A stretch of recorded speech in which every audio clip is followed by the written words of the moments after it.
नमस्कार. मी नित्यानंद भिसे. हिंदुस्थान पोस्टमध्ये आपलं स्वागत आहे. आज लोकसभेमध्ये वक्फ सुधारणा विधेयक चर्चेला आलेलं आहे. त्यावरती सत्ताधारी आणि विरोधक आपापली मतं मांडणार आहेत.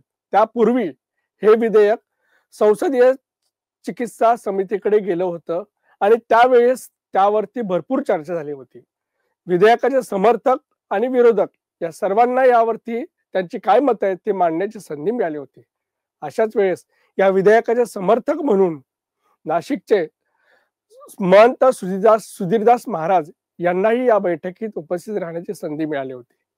विरोधक सध्या आरोप करत आहेत की या समितीमध्ये विरोधकांचे म्हणणे ऐकून घेण्यात आले नव्हते, परंतु त्या बैठकीत नक्की काय घडलं होतं याविषयीचा तपशील आपल्याला महाराजांकडून जाणून घेता येऊ शकतो. आणि या विधेयकाचं हे विधेयक पारित झाल्यानंतर पुढे त्याचं काय होईल आणि त्याचाही अंमलबजावणी कशा प्रकारे करणं अपेक्षित आहे या विषयावर आपण त्यांच्याशी चर्चा करूया. महाराज नमस्कार. आपलं हिंदुस्थान पोस्ट मध्ये आपलं स्वागत आहे. नमस्कार. नमस्कार. हो महाराज, तुम्हाला या संयुक्त चिकित्सा समितीकडे एक तुमचा एक प्रस्ताव म्हणजे तुमच्या काही सूचना मांडण्याची संधी मिळाली होती. त्यावेळी तुम्ही काही सहकाऱ्यांसोबत तिकडे उपस्थित राहिला होतात.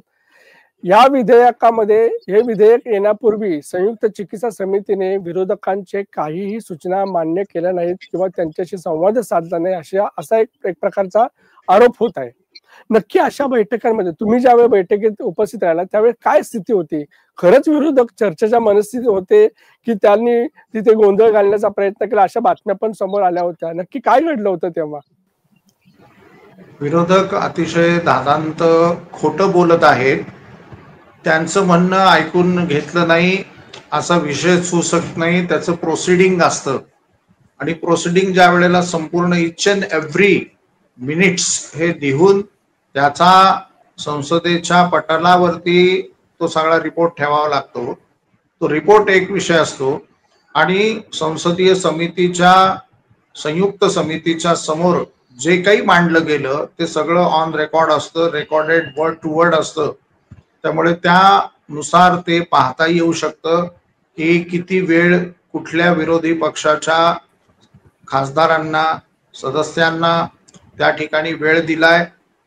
दुसरं, ज्या वेळेला आम्ही संसदीय समितीच्या समोर संयुक्त जेपीसीच्या समोर जगदंबिका पाल यांच्या समोर ज्या वेळेला गेलो त्यावेळेला मी स्वतः माझ्याबरोबर चेतन राजहंस म्हणून आमचे अजून एक स्नेही होते, विष्णू जैन जे काशी विश्वनाथ मंदिराची किंवा मथुरेच्या मंदिराची किंवा आता संबलची जी केस पाहत आहेत ते नामवंत वकील सुप्रीम कोर्टाचे.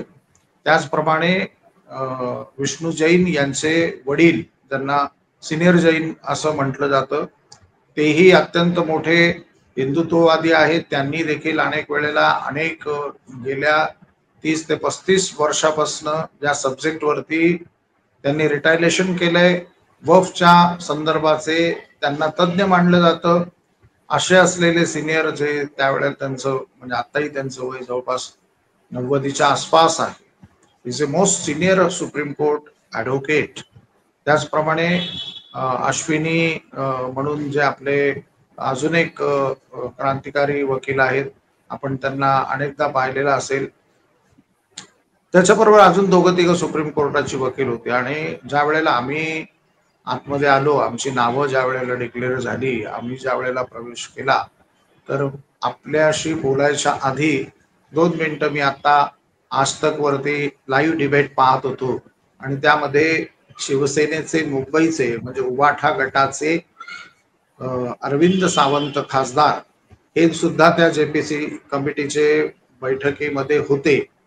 आताही ते पार्लमेंटमध्ये बोलत असतानाही दादांत खोटं बोलत होते. त्याचप्रमाणे तिथे ते असुद्दीन ओवैसीच्या शेजारी बसले होते आणि ज्या वेळेला ओवैसींनी सांगितलं की महाराज लोग और ये सब सुप्रीम कोर्ट के वकील बड़े तज्ञ लोग हैं, गिने चुने ये फील्ड में है, ये सब वक्फ बोर्ड के बारे में बहुत सारी कुछ बातें, इनको क्यों बुलाया बोले इधर. आणि हाऊसमध्ये त्यांनी जो धिंगाणा घातला त्या दिवशी, आम्हाला बोलवलं म्हणून यांनी बॉयकॉट केलं होतं आणि त्यांना असं वाटलं होतं की त्यांनी बॉयकॉट केलं म्हणून त्यावेळेला आम्ही काही मुद्दे मांडणार नाही किंवा त्या दिवशीची जी बैठक आहे ती बैठक डिसमिस होईल अशा पद्धतीचा यांचा सगळ्यांचा प्लॅन होता. आणि बाहेर येऊन यांनी मीडियाला खूप मोठ्या प्रमाणावरती मिसगाईड केलं की ज्या लोकांचा जेपीसीच्या समोर येण्याचा काही संबंध नाही अशी लोक का आली. आम्ही का आलो तर भारतातील असंख्य हिंदू मंदिर छोटी मोठी आमचे असलेले संत महात्मे यांच्या जागा जिथे जिथे एन्क्रोचमेंट होऊन वफनी त्या आपल्याकडे टायअप केल्या अशा असंख्य जागांची उदाहरणं घेऊन आम्ही तिथे पोहोचलेलो होतो. त्याचप्रमाणे विष्णू जैन यांनी सुप्रीम कोर्टाच्या संदर्भामध्ये यापूर्वी देखील 4 पिटिशन्स दाखल केलेल्या होत्या. त्यामुळे हा जो कायदा आहे हा कायदा वक्फ बोर्डचा जो कायदा आहे हा 1923, 1948, 1952, 1975 त्याचप्रमाणे 1993, 94 नंतर पुन्हा 2013 यामध्ये काँग्रेसनी अनेक वेळेला अमेंडमेंट्स केलेल्या आहेत. म्हणजे तो कायदा बदलला नाही असं काही नाही. काँग्रेसने तो कायदा 5 वेळेला बदलला आणि जाता जाता म्हणजे ज्या वेळेला नरसिंहरावांची सरकार त्या ठिकाणी होतं त्यांनी अमर्याद अधिकार जो घटनादत्त बोर्ड नाहीये लक्षात ठेवा ती काही न्यायिक प्रणाली नाहीये. Waqf board is a not a judiciary authority लक्षात घ्या. पण त्याला एवढे मोठ्या अथॉरिटी दिली. मी आत्ताच एक एनडीटीव्हीला बाईट दिला. नाशिकला आमच्याकडे एक प्रकरण झालं. त्या प्रकरणामध्ये द्वारका एरियामध्ये एका सोसायटीच्या मध्ये यांनी 6 त्या ठिकाणी मजारी उभारल्या आणि त्या आमच्याच आहेत ती जागा आमची आहे त्याच्यावरती धिंगाणा घातला खूप त्यांनी नाशिकमध्ये. म्हणजे मला स्वतःला त्या आंदोलनकर्ते वेळी अटक झालेली होती परंतु त्याचं ज्या वेळेला आम्ही फॉलोईंग घेतलं त्याचा परस्यू केला आणि कसं ही जागा लाटली गेलीये आणि त्याचा आज नेमका निकाल आलेला आहे. नेमका आजच निकाल आलाय लक्षात घ्या. त्यामुळे ती जागा त्या सोसायटीची आहे असा निर्णय दिला. त्यावरती मुस्लिम पक्ष असं म्हणतोय की आम्ही औरंगाबादच्या यांच्या वक्फ बोर्डच्या समोर ती केस दाखल केली आहे आणि वक्फ बोर्डनी महानगरपालिकेला जिल्हा कलेक्टरेटला नोटिसा बजावला की तुम्ही तिथे या. लक्षात घ्या. म्हणजे एखाद्या काल सुद्धा मी एका स्टेट डिबेट वरती बोलत असताना तिथे म्हणालो की एखाद्या खेडेगावातल्या एखाद्या व्यक्तीची जर जागा या वक्फच्या माध्यमातून जे गुंडागिरी करतायत संघटित गुन्हेगारी असा मी त्याला शब्द प्रयोग केलेला होता. तर त्या माध्यमातून जर जागा घेतली आणि तो खेडूत आहे जो कधी तालुका कोर्टात पण गेला नाही त्याला कोर्टात कसं जायचं हे पण माहित नाही. आणि इथे प्रोव्हिजन यांची अशी की if any case has been happened or is challenge by owner म्हणजे बा हे तुमचं राहतं घर आहे त्याच्यावर जर वफनी कब्जा केला आणि सांगितलंय वफचं आहे तर ते माझं घर कसं आहे हे सांगण्याकरता मला बोंबलत हायकोर्टात जावं लागेल. म्हणजे अशी कुठे न्यायालयीन प्रोसेस आहे का अशी कुठे पद्धत असते का. तर हा जो कायदा आता अमेंडमेंट करतायत तिथे तुम्हाला कलेक्टरेट्स कडे तालुका लेवलला देखील दाद मागता येऊ शकते. हे काही मोगलाई नाही लागली इथे. तर काँग्रेसने या सर्व मंडळींना मुस्लिम मंडळींना ते आमच्या बाजूने असावे कायमस्वरूपी आम्हाला मतदान करावं म्हणून देशाच्या नागरिकांचं केवढं मोठं नुकसान केलं. फ्रॉम 2003 ते आतापर्यंत जिथे 4-4.5 लाख जागा ती जे म्हणतायत त्यावेळेला होती ती आज 9,40,000 पर्यंत पोहोचली. म्हणजे ऑलमोस्ट एखाद्या पाकिस्तान देशा एवढी मालकी मुस्लिम संघटनांकडे झाली आहे. महाराज तुम्ही आता जे काय 3 मजारांचं एक उदाहरण दिलं होतं ते विस्तृत सांगाच कशा प्रकारे अतिक्रमण झालं होतं. पण त्या व्यतिरिक्त नाशिक परिसरात तुम्हाला असा काय अनुभव आहे का की त्या मालमत्ता वक्फच्या नावाखाली दाटल्या आहेत अशी काय उदाहरणं तुमच्या समोर आलेली आहेत का. माझ्या ज्या वेळेला मी जेपीसी समोर साक्ष द्यायला गेलो आणि मी त्या जेपीसी कमिटी समोर जाणार आहे अशी ज्या वेळेला महाराष्ट्र टाइम्सने बातमी लावली किंवा इथल्या लोकल न्यूजने बातम्या लावल्या, काही स्टेट यावरतीही काही बातम्या आल्या. मी दिल्लीला जाऊन आल्यानंतर मी 3 वेळेला आतापर्यंत तिथे गेलो आणि त्यानंतर माझ्याकडे जी लोक भेटायला आली, तर नुसत्या नाशिक जिल्ह्यामध्ये मला किमान किमान किमान 450 केसेस माझ्याकडे आल्या. हे मी बापरे. नाशिकचं बोलतोय. उत्तर महाराष्ट्राचं किती होईल? महाराष्ट्राच्या संदर्भात संपूर्ण रिव्ह्यू आम्ही घ्यायला सुरुवात केली तर 4,500 प्रकरणं नुसती 4,500 प्रकरणं महाराष्ट्रात सापडतील की जी आतापर्यंत आपण डिटेक्ट केलेली नाही. म्हणजे त्याचा जर स्वरूपाचा संपूर्ण आढावा घेतला तर माझ्या अंदाजानुसार महाराष्ट्रात कमीत कमी 6,000 केसेस सापडतील. आम्ही त्याच्या मागे लागलोय. येईलच एक 2-4 दिवसात सगळा आकडा. म्हणजे 6,500 केसेस अशा ज्या वक्फने गैरमुस्लिमांच्या जमिनीला असंच ना? एन्क्रोचमेंट डायरेक्ट त्याला आपण स्पष्ट, आम्ही घाबरतच नाही बोलायला. अनाधिकृतरित्या गिळंकृत करण्याचा प्रयत्न करणाऱ्या अशा जागा आहेत. खोटी नाटी, म्हणजे जिथे नाव नाही त्याचं नाव नाही. अहो देणगी कोणी दिली? इथे काय चाललंय? काय 500 रुपये ज्या व्यक्तीचा इन्कम नाही आणि तो 10 एकर जागा, आज जागेंचे भाव काय चाललेत सगळ्या महाराष्ट्रामध्ये. ज्या माणसाचं उत्पन्न 500 रुपये नाही तो माणूस 10 एकर जागा वक्फ करतो. कुठून आले कागदपत्र? कसले कागदपत्र? कुठले डॉक्युमेंटेशन आहेत? आणि एकदा का त्यांनी ती जागा, तुमची जागा जरी वक्फ केली, तिथून कुठून आली? खोटे खरेदी खत, असं कितीतरी भयंकर.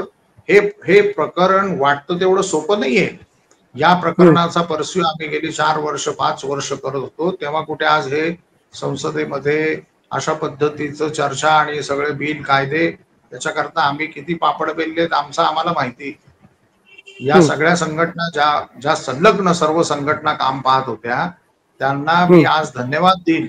त्यांच्या प्रत्येकाचं खूप, अनेक लोक पुढे आले नाहीत, कोणी पुढे येऊ इच्छित नाहीत, परंतु जे हस्ते परहस्ते कामं करत होते त्यांच्या प्रयत्नांना आज यश आलंय. आणि आज संसदेच्या सर्वोच्च भवनामध्ये याविषयी चर्चा घडते. मी फार समाधानी आहे. मी अतिशय मनपूर्वक माननीय केंद्रीय मंत्री अमित शहा आणि मोदी साहेब यांना धन्यवाद देतो की त्यांनी किरण रिजिजूंनी देखील आमची भेट घेऊन या संदर्भाचे सगळे महाराष्ट्रातले काय प्रश्न आहे, आमच्या भगिनी मेधाताई कुलकर्णी ज्या स्वतः या संसदीय समितीच्या सदस्य आहेत, केवढं मोठं काम केलं. 40 मिटिंगा, 50 मिटिंगा या लोकांनी अटेंड केल्या. सलग मिटिंगा संपूर्ण भारतभरामध्ये 22-23 स्टेट्स मध्ये जाऊन प्रत्येक स्टेटचा रिव्ह्यू घेऊन या लोकांनी सबमिट केलंय. खूप भयंकर मेहनत घेतली. आणि लॉ पार्ट ऑफ व्ह्यू याचं कसं, याच्या प्रोव्हिजन्स मध्ये कशीही कुठेही लूफॉल्स राहणार नाही अशी ती रचना केली. आणि आज बघा, आता त्यांना विचारलं उबाठाच्या अरविंद सावंतांना किरण रिजिजूंनी की शिवसेनेचं स्टँड काय आहे, ते याला मदत करत आहेत का विरोधात आहेत, त्यांनी स्पष्ट करून सांगावं. आज हिंदुत्ववादी जे काही विचारधारेची जी पक्ष आहेत त्यांच्यात फुटाफूट होऊन आज देश कुठे चाललाय आणि आपण काय करत आहोत. हा देश जगणार कसा? आज ऑलमोस्ट पाकिस्तान एवढी लँड ऑक्युपाईड झालीये. उद्या या गोष्टी काय घडू शकतं इथे? जे तिसरा पाकिस्तान बनायची वेळ आली आज भारतामध्ये. भारतीयांनी सावध राहायला पाहिजे. तुमच्या मागे हिंदुस्तान नाव लिहिलंय, तुम्ही हिंदू नाव टाकलंय तिथे. हिंदूंनी जायचं कुठे असा प्रश्न उपस्थित होऊ शकेल उद्या. आज जर ही वेळ आवरली नाही तर मला नाही वाटत पुन्हा भविष्यात कोणी या विषयाला हात घालण्याची ताकद पण नाही कोणाची.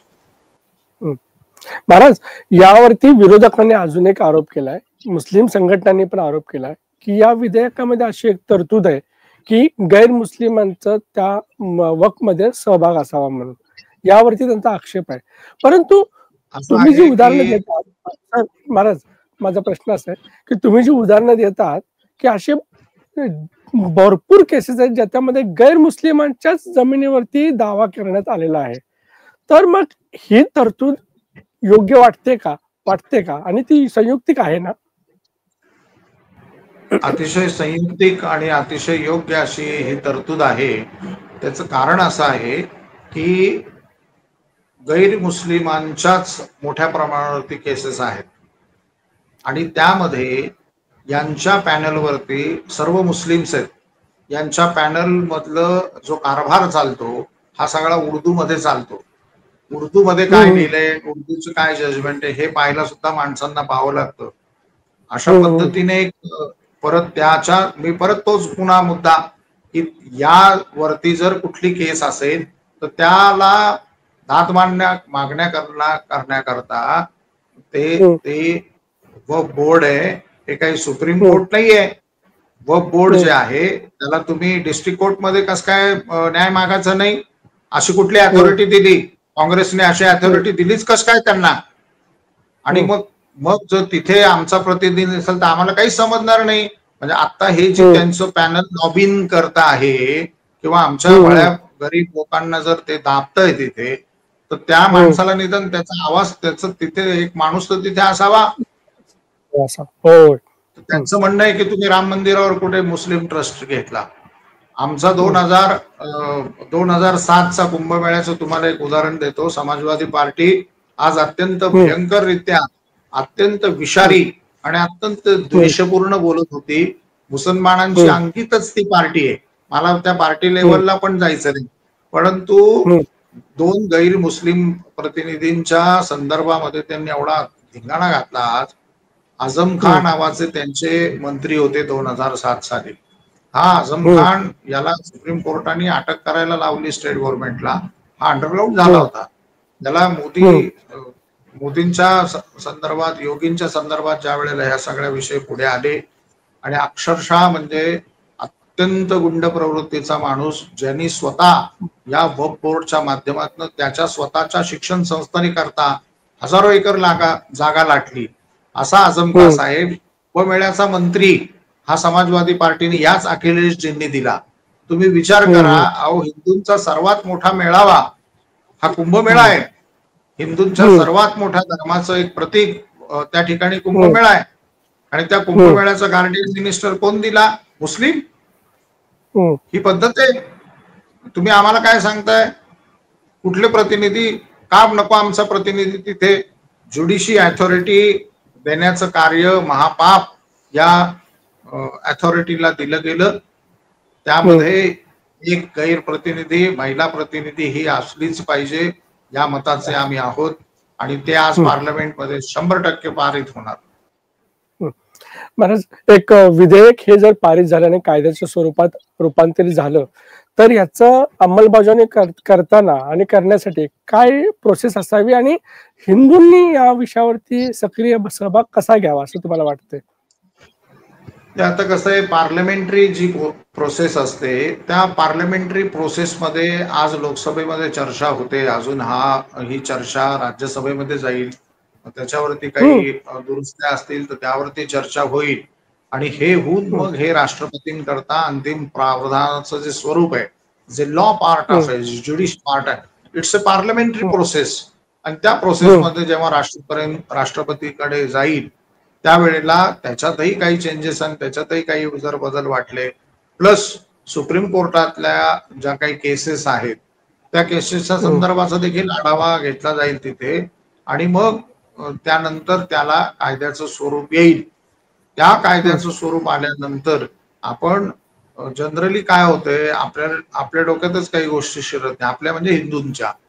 हे ज्या पद्धतीचे फॉर्मॅट वरती आज भारतभरामध्ये मुस्लिमांनी काय सांगितलं, रमजान के बाद बोले इसको ये बिल को आगे रखना, या किंवा असं एक हे पण चालू होतं. म्हणून यांचं रमजान उपासाचे सगळे हे संपल्यानंतर आज ते पार्लमेंटमध्ये आलंय.